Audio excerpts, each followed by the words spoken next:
Our purpose at We is to change the dismal statistics of our people, particularly Māori and Pacifica people. We do this through helping small and medium-sized businesses to thrive. Our businesses need our help. So many have felt the pressures of lockdown and are facing challenges that they've never faced before. Challenges that are impacting their livelihoods.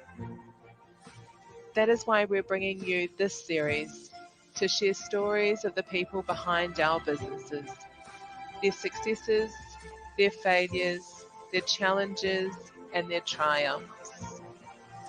If you are already in business, we hope you will be inspired.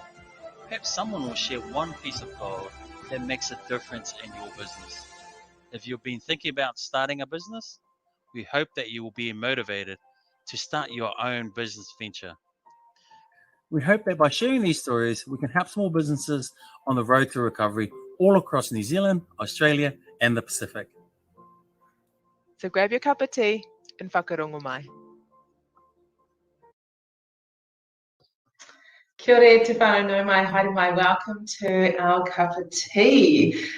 Today, we've got quite an interesting person to talk to today who does something very similar to this actually and shares lots of stories in Talanoa Tuesday. She also has a shop called the Four Shells Kava Shop.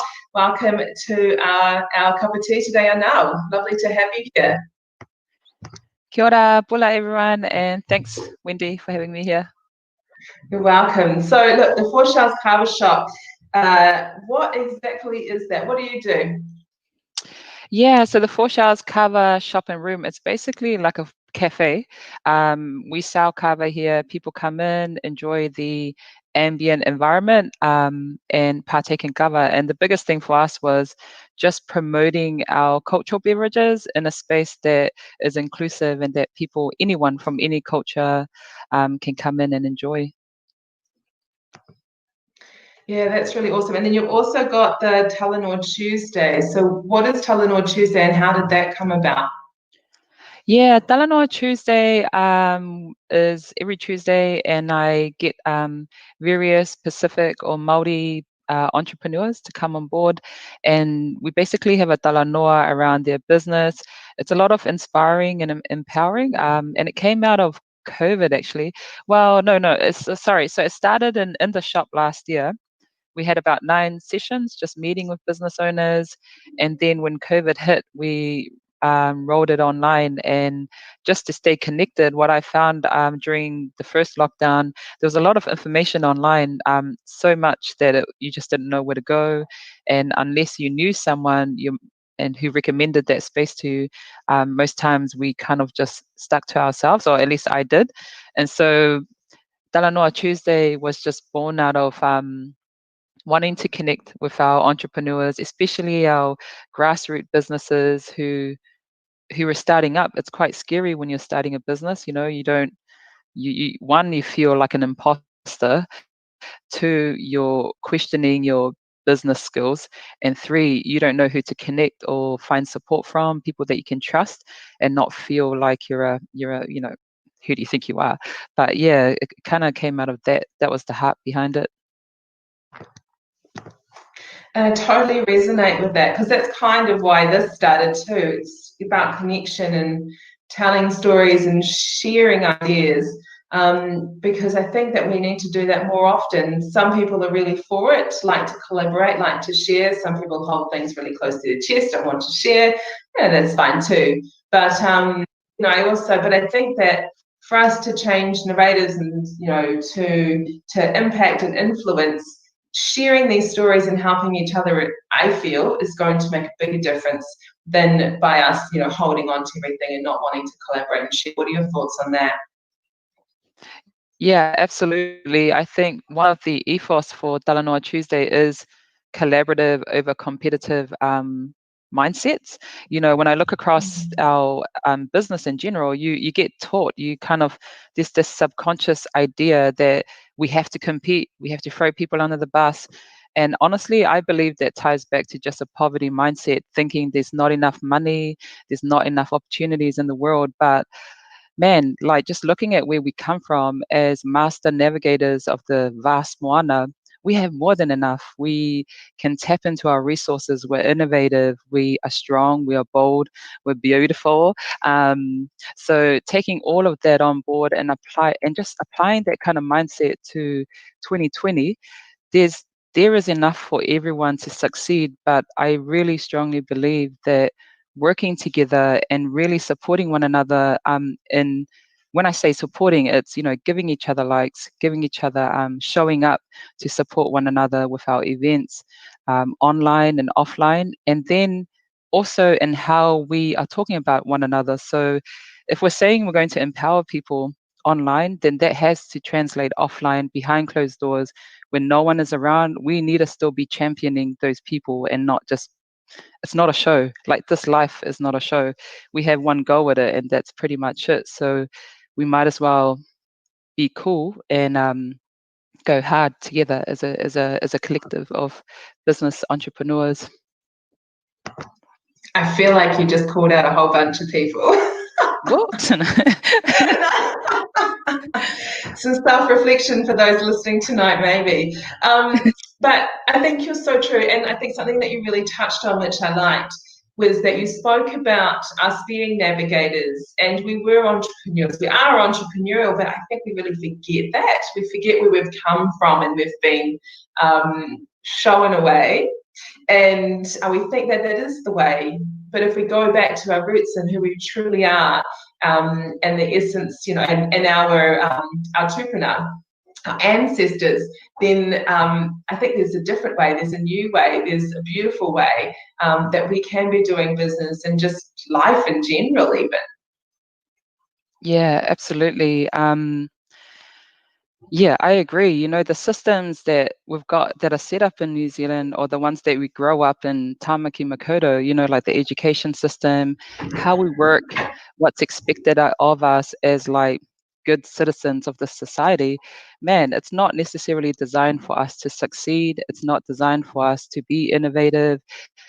Most times when I look across the community, we're set up to fail. We're set up to just be a statistic, to be the stereotypes that's been imposed on us that we had no say over, but I really feel that if that's the environment that we're in, then we need to pivot. We need to be innovative, and the only way I see myself doing that is going back to my roots. Who am I as a Tongan? Who am I? Where is my family from? What did we have in our hands that we were good with? And so that's why the Kava Cafe came about, because I grew up, that was our bread and butter. We migrated here in the late 1980s, overstayers for a really long time. But when we finally got our permanent residence in 1993, man, Kava, that was it. We always went back to the islands every single year, growing kava, pounding kava, selling kava illegally out of our place in Mangere. So, we don't need to do anything new, really. You just have to look at what's in your hand and ask yourself, okay, how can I change this, or how can I innovate this in the time that I am, with the knowledge and the skills that I have right now? So that's where the Kava Cafe came out of. So you were selling kava from your home in Margaret, which lots of people do these sorts of things, right? This is how a side hustle starts sometimes. Let's just be real, because that's how it works. But what was that point where you went from, okay, we're doing it this way, but let's now take this and make this a proper business. Let's do this legal. Let's get some structure around us. What was that tipping point for you? I think the tipping point, my husband and I, he's American, Balangi American, but about 8 years ago, I remember I was sitting with my first cousin, and we were going through, what are we doing? I had no qualification. I felt like a loser. I had nothing going on in my life other than I just had this child, and I knew that it was time to step up and do something that would leave a legacy behind. And I think the tipping point was, I wrote it down. We wrote down, okay, Kava Cafe. 8 years ago, that was crazy. I thought, man, ooh, okay, that's a bit out there. Like, who's going to drink kava? But then 3 years ago, we started trialing the pop-ups in Ponsonby and just with events down on K Road, just to kind of get a feel of what people thought.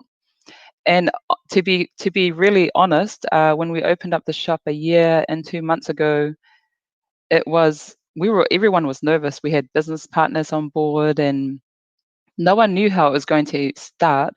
But all we knew is that we had to do it. This is our story. It had to be a Pacific thing. And so we kind of almost forced ourselves to do it. Like, we went in, we were super busy. We had no idea what we were doing. My husband and I, we were both finishing our masters, and that's where the business partners came in. To be honest, I think they gave us the nudge that we needed, really.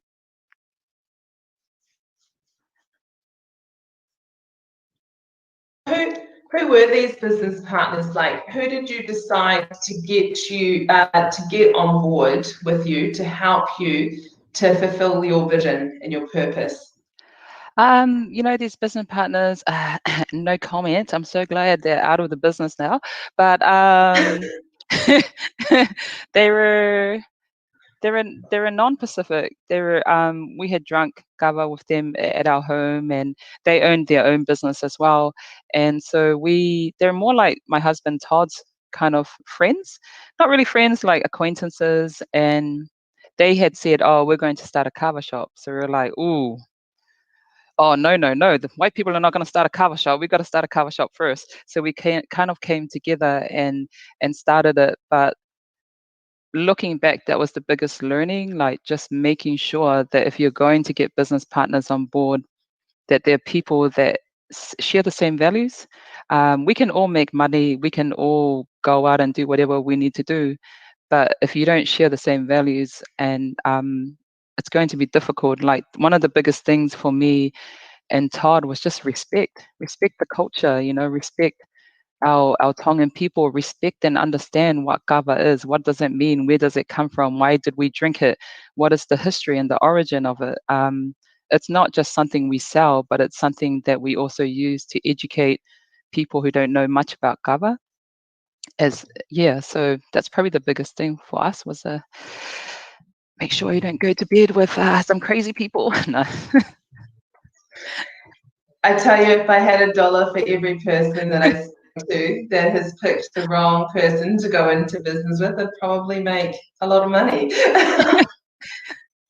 Can I ask then, so what was it that spurred you to go into business with these people in particular? Like, why didn't you just go out on your own and just do it yourselves? To be completely honest, because it was a new space, like with the Kava Cafe, there are other ones out in Papatoe that exist, the Kava bars out there, but our market was completely different. It was quite scary at first, and then the financials of, like, we needed money, so these guys had money. That's just the honest truth.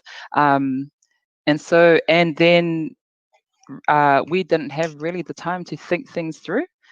When you're writing a thesis, man, your mind is so consumed with just writing, and so we didn't really think clearly.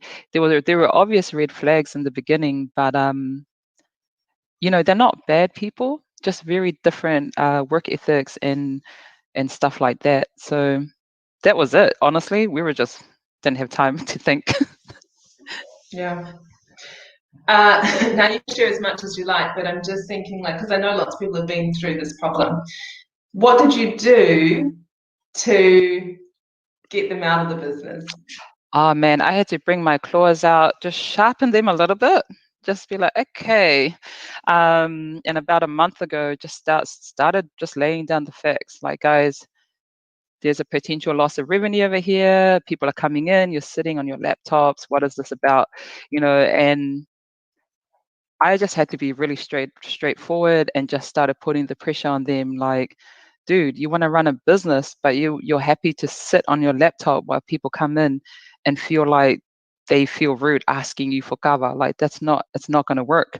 Putting a lot of pressure down, and just not doing minimal work, really. So there was a lot of loss of revenue during that time, but putting in minimal effort, being being that crazy Tongan woman, um, and just making people feel really uncomfortable with, honestly, the truth and the facts about the lack of respect, for the Kava, the lack of respect for our customers, and what this meant long term was that it's not going to work, and they didn't want to hear that. So then, I think one thing in like business that that I'm definitely aware of, you have to have thick skin. Like if things are not right, and you're the only brown person sitting at the table, you have to stand on the back of knowing that knowing that you stand on the back of like amazing as people who have paved the way for you to be here. And so I'm standing off the back of that, full confidence, and also knowing my worth in God, like that I have every right to be at the table, and I have every right to question you, even if I don't have as much money as you. And what? You know what? And so I had to just really put the pressure on them, and they didn't like it, but that's how it was. Eventually, they left. Wasn't easy. It's easy for me to say all sorts of stuff, what I think about them, but to be honest, when it comes down to it, it was just a very, very different way of looking at business, looking at culture, looking at looking at life, and that's what it came down to, and it just didn't work between all of us. I think it's really important to have those honest conversations, beating around the bush, just not being truthful or hoping things will change without taking some action is very, very difficult, especially when you're in a partnership with people and you're trying to make something of it. Unfortunately, some people go into business that, I don't have a 9 to 5, so sweet as, you just sit around, do whatever all day. It doesn't kind of work like that. Sadly. But we definitely like wish them all the best in what they do. And when things like calm down a little bit, it's only been a month since they exit, more than happy for them to come in and pay for a Kava shell. It's all good. It is what it is. It's not a big deal. Just differences. That's it. I think that for some people that don't quite understand that business is business, like sometimes this is just not good business. Doesn't mean that I don't think you're a cool person or that you stand for great things. It's just that where we're heading in business and what we're trying to achieve doesn't align with you and your vision, your values, and what you're trying to achieve in life. So thanks very much. Bye for now. Oh, 100%. That's it. Yeah. So how has business changed, or how's life changed for you since you have been in business? It's been like crazy. I mean, I love it. Todd, he's working on his PhD proposal, but he's also running the shop every single day, Tuesday to Saturday. We're open at 4 until late. But for me, this is what I studied. This is what I'm used to. This is what I grew up watching my parents doing. They never had a 9 to 5. This was life. You go out, you go look for washing machines, you take containers to Tonga, you sell it, you do your Kava, you sell it, have random people turning up at the doorstep in Māngere at 2 a.m., 1 a.m. buying Kava. That was just the way it was. So for me, I'm very comfortable in this space. And it's just been exciting. Like, we've got new furniture in, took out the cafe looking tables. So we've got so it's a bit more loungy. We switched up the lighting as well, because when you drink Kava, you want like a dim light, a little bit. The lighting is important. We're learning. We got like help. So we've just been approved for the Regional Business Partner Network funding. We're getting professional help through them just to go through our cash flow and financial management, and also just a business continuity plan. I find it really exciting. I really enjoy it here. And Todd is an amazing host. So part of the Kava experience is actually talking to Todd about Kava and the history of it. So it's been good times. We've started rolling out corporate events as well.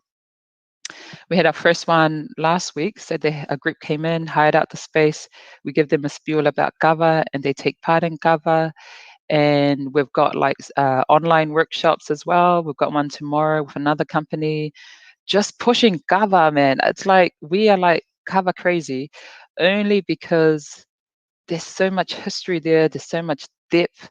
It's been, we've had Kava for over 3,000 years in the Pacific or more. So for us, it's like a passion that we're really, really, honestly, I'm really fortunate for the space right now, and I know it's God's hand. I really do. I really feel like it's God just paving the path, because if He had asked us 2 years ago whether we would be doing this, we would have not been able to imagine that. So I'm really, really thankful for the man above. That's pretty cool that you've gone from a Kava shop to running workshops and having corporate events. How did that all come about? Like, was it always in the plan, or did you, like, was there a point that you said, oh, actually, we really need to start doing something differently? Like, what was your guys' mindset or thought process around that? Yeah. By profession, I am a communication specialist at AUT, and part of my role is that we run training, we run workshops with staff in the faculty. So for me, it was just like a natural thing to say, hey, let's educate people. But also, part of the Kava shop has always been, understanding that a lot of people don't know much about Kava. So it's more than just a space you come to drink. We're educating people as well. So then it was just taking that idea and saying, let's tap into other areas, let's work with companies. And to be honest, for me, I think the turning point for me was I got sick of it. Working at work, every time there was a function, we get alcohol shoved down our faces, and you had no other option but alcohol and nibbles. And if we look, I read a research last year, the Australian Drugs Harm Research. It came out in May, but they tested 22 substances, from cocaine, alcohol, kava, marijuana, and to see which one was the worst for your body. And time again, research tells us that alcohol is the number one worst substance for our bodies. And so I started to think about, why have we brought into this narrative around alcohol? We socialize alcohol, family get-togethers alcohol, work events alcohol. And so I thought, man, you know what? I'm sick of this. I'm sick of this kind of idea that we're just so conditioned to think like that, and it's not even my narrative. That's not my narrative. What's mine? And mine is Kava. So then that was the tipping point, and I started talking about it at work, started telling everyone, oh, guys, we need to drink Kava. All these people are like, okay, you're crazy. That's like muddy water. And and so I said to Todd, you know what, with this space, let's push that. Let's push that narrative. And honestly, it's a lot of that was also looking at just the community damage with alcohol, and growing up myself, seeing it firsthand. I thought to myself, man, like Kava is so beautiful. It's so cool. And we need to bring that to mainstream spaces so our young people can see that they have options, that like something from our own backyard that others we may have grown up in being told, oh, it's gross. It's what those bush people do. No, actually, no, that stuff is not right. So it's correcting the narrative as well. So yeah, that's Kava. We're really passionate about it. Hire us for your Kava corporate event. We can tell you all about it. We'll have to do it for the accounting event. I don't drink, so I don't buy into the whole alcohol thing. Because what I find quite interesting about what you just said was some of the substances or that you mentioned are actually from the earth, like Kava. Yeah. And some of them are man-made, like not necessarily filled with a whole bunch of sugar and all sorts of stuff, that naturally is not necessarily as good for you. So it makes perfect sense what you said to me. Yeah, totally. Like if we look at it, like here we're going through this marijuana referendum, and I'm not for it or against it. Like, to be honest, I haven't really put much thought into it. But we're taking something like marijuana that's natural. And so imagine if these big powers above decided that alcohol was the worst thing. And we would be going for an alcohol referendum. So, like when we look at life, there's so many social constructs. So, like, what is real and what is not? I honestly rather just look back home to the islands to see what is my reality and just take it from there, because the realities I'm seeing a lot of times around here, one, they're not set up for us to succeed, and two, it's just a bunch of BS, really. Sorry, did I say that? Can you edit that? No, I'm just kidding. Well, I could actually, but no. I probably said worse, to be fair. But I think a lot of what you're saying is true. It's very true. I have the same thoughts too. And I sometimes wonder what the world would be like without social media. And I think, for some of these things, you take social media away, you take our media away, and it's really some of the things that are what I feel are blown out of proportion, aren't actually as bad as what they seem. It's just because it's just out there that it just appears to be, there's a perception that it is bad or evil or whatever. That it's just, anyway, let's not talk politics. So who are you voting for? No, I'm just kidding. Good question. I have an answer to that, but I won't share that here. So you've been in business for a couple of years now? You've had the shop open for a bit over a year?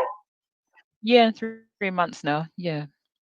And so this whole journey that you've been through, you've shared with us some of the challenges around choosing the maybe not quite right directors, or the ones that will take you into the future anyway.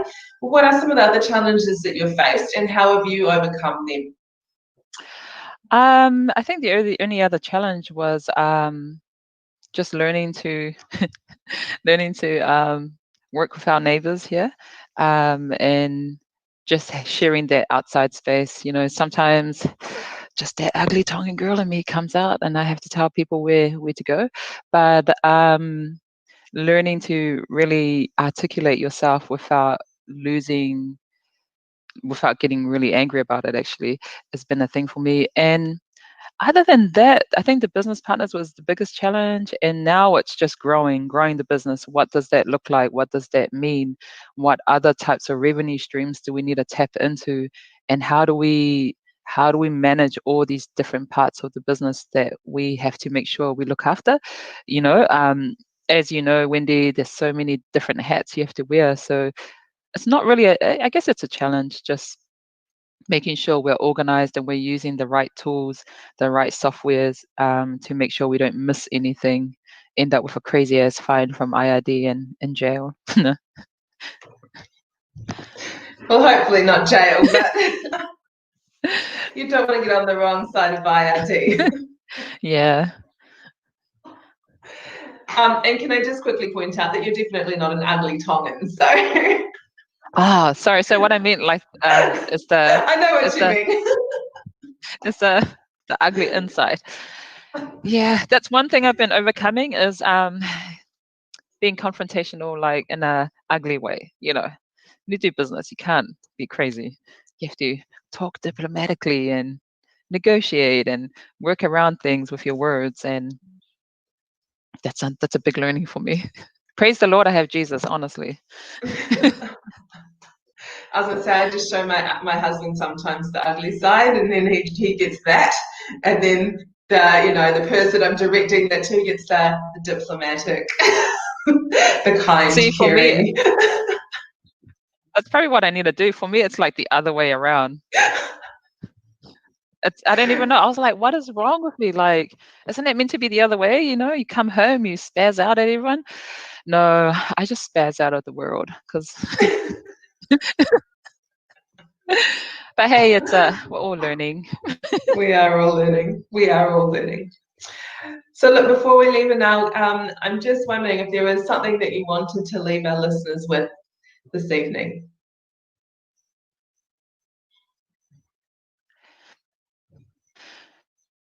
Yeah, man, I think so much. I think business as a pathway to financial freedom, financial full ownership of your life. It's an amazing path. It's not for everyone, obviously, but being around the right people, good people. It's so easy to be rude, to be competitive, to be ugly, but it's so much.